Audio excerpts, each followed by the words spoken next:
akan menjawab soal UTS fikih, materi fikih MTS SMA yang berkaitan dengan toharoh. Dan saya akan menjawabnya berdasarkan referensi kitab Takrib. Di sini disebutkan Kitabut Toharoti, utawi iku kitab nerangake sesuci. Toharoh itu kan bersuci, kalau bahasa Indonesia kan bersuci. Menurut bahasa kan toharoh itu bersuci. Ya, saya lanjut. Almiyahu utawi biro-biro banyu, rupane alati banyu, iku ya juzu wenang opo atau hiru nyuceake biha kelawan alati iku sabuun miyahin, pitu piro-piro banyu. Jadi air itu air yang wenang dan boleh digunakan untuk bersuci itu ada 7 macam. Sabuun miyahin, ada 7 macam air.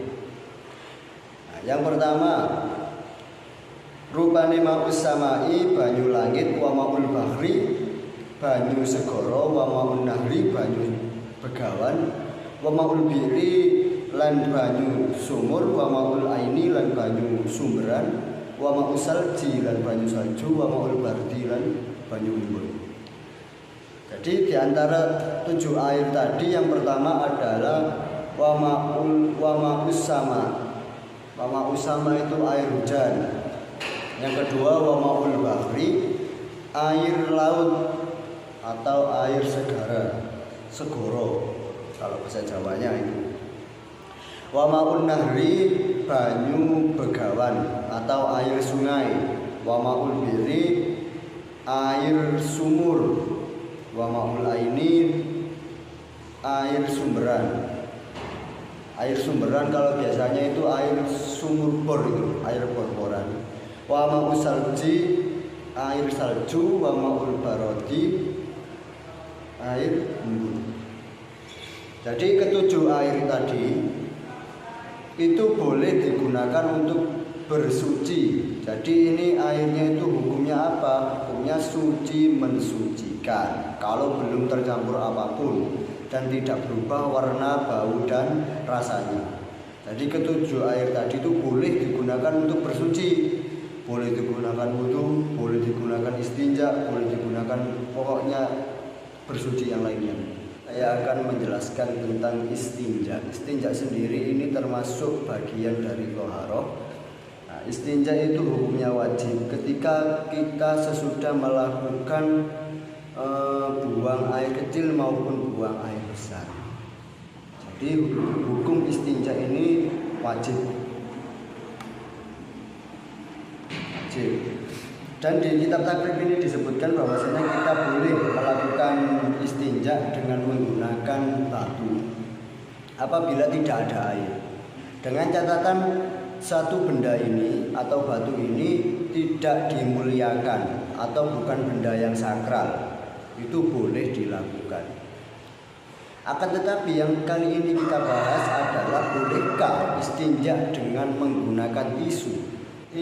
Bolehkah kita bersuci dengan menggunakan tisu?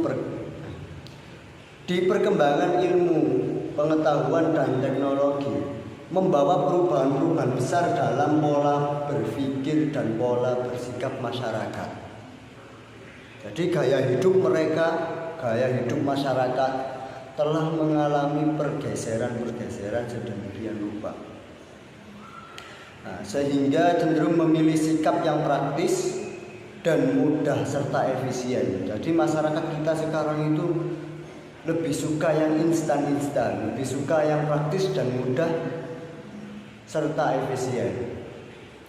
Nah, misalnya dalam masalah istinja tadi,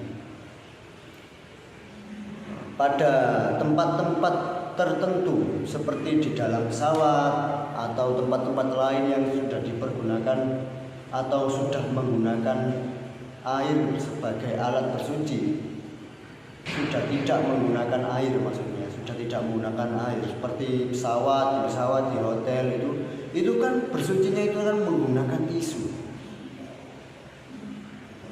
Jadi banyak juga hotel yang tidak menyediakan air di toiletnya. Namun yang tersedia hanyalah tisu dengan asumsi atau dengan alasan tisu itu lebih praktis dan lebih nyaman ketika dipakai. Karena apa? Karena tisu ketika dipakai tetap kering. Itu alasannya masyarakat kita. Seperti yang sudah saya terangkan tadi di atas, bahwa istinja dapat dilakukan dengan air dan batu. Tisu bukanlah air, bukan pula batu. Nah, jadi pertanyaannya sekarang, apakah dapat digunakan istinja? Jadi tisu itu apakah bisa digunakan untuk istinja? Jadi sekarang kita merujuk dari beberapa literatur mazhab Syafi'i seperti Al-Majmu', Syarah Al-Muhadzab, terus Syarqawi, Syarah Tufatul Tulam. Itu tisu itu dapat digunakan untuk istinja dengan beberapa alasan, atau dengan alasan bahwa tisu itu dianggap sebagai salah satu bentuk hajar. Hajar itu kan batu, hajar yang syar'i. Jadi tisu itu disebut hajar syar'i atau disebut dengan batu. Kenapa demikian? Yaitu tisu itu bisa diasumsikan sebagai hajar syar'i, yaitu benda padat atau jamid, benda yang padat dan tidak najis serta tidak muhtaram. Apa muhtaram? Apa itu muhtaram? Muhtaram itu adalah benda yang dianggap mulia dan berharga. Jadi kalau tidak muhtaram boleh digunakan untuk istinja karena tidak berharga. Beda lagi kalau di tisu itu terdapat tulisan-tulisan di dalam tisu itu, sehingga tisu ini tidak diperbolehkan untuk dijadikan sebagai alat istinja dengan alasan menghormati tulisan itu. Jadi pada intinya kesimpulannya ialah tisu boleh digunakan untuk istinja.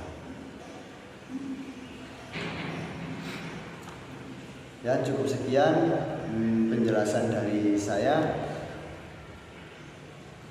Wabillahi taufiq wal hidayah war ridha wal minayah. Assalamualaikum warahmatullahi wabarakatuh.